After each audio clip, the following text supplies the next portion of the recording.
شروع اللہ کے نام سے جو بڑا مہربان نہایت رحم والا ہے۔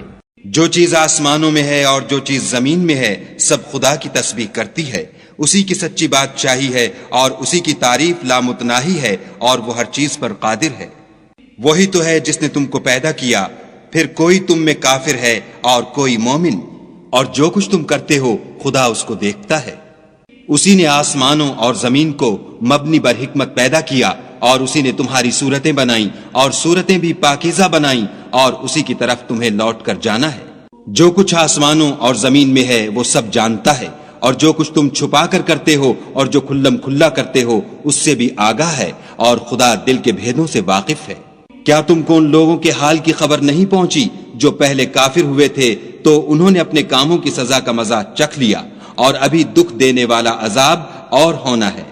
یہ اس لیے کہ ان کے پاس پیغمبر کھلی نشانیاں لے کر آتے تو یہ کہتے کہ کیا آدمی ہمارے ہادی بنتے ہیں، تو انہوں نے ان کو نہ مانا اور منہ پھیر لیا، اور خدا نے بھی بے پرواہی کی، اور خدا بے پرواہ اور سزاوار حمد و ثنا ہے۔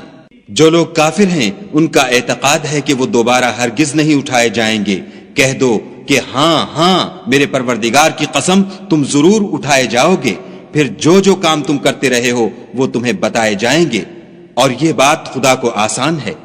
تو خدا پر اور اس کے رسول پر اور نور قرآن پر جو ہم نے نازل فرمایا ہے ایمان لاؤ، اور خدا تمہارے سب اعمال سے خبردار ہے۔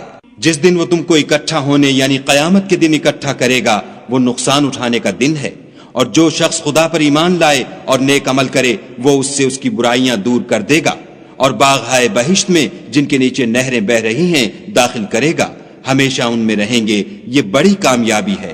اور جنہوں نے کفر کیا اور ہماری آیتوں کو جھٹلایا وہی اہل دوزخ ہیں، ہمیشہ اس میں رہیں گے، اور وہ بری جگہ ہے۔ کوئی مصیبت نازل نہیں ہوتی مگر خدا کے حکم سے، اور جو شخص خدا پر ایمان لاتا ہے وہ اس کے دل کو ہدایت دیتا ہے، اور خدا ہر چیز سے باخبر ہے۔ اور خدا کی اطاعت کرو اور اس کے رسول کی اطاعت کرو۔ اگر تم منہ پھیر لوگے تو ہمارے پیغمبر کے ذمے تو صرف پیغام کا کھول کھول کر پہنچا دینا ہے۔ خدا جو معبود برحق ہے اس کے سوا کوئی عبادت کے لائق نہیں، تو مومنوں کو چاہیے کہ خدا ہی پر بھروسہ رکھیں۔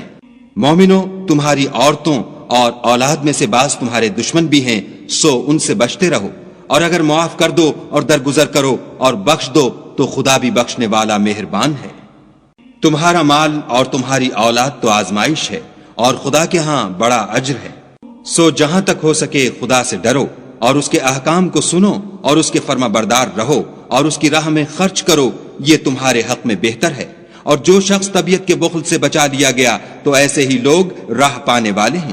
اگر تم خدا کو اخلاص اور نیت نیک سے قرض دو گے تو وہ تم کو اس کا دوچند دے گا، اور تمہارے گناہ بھی معاف کر دے گا، اور خدا قدر شناس اور بردبار ہے، پوشیدہ اور ظاہر کا جاننے والا، غالب اور حکمت والا۔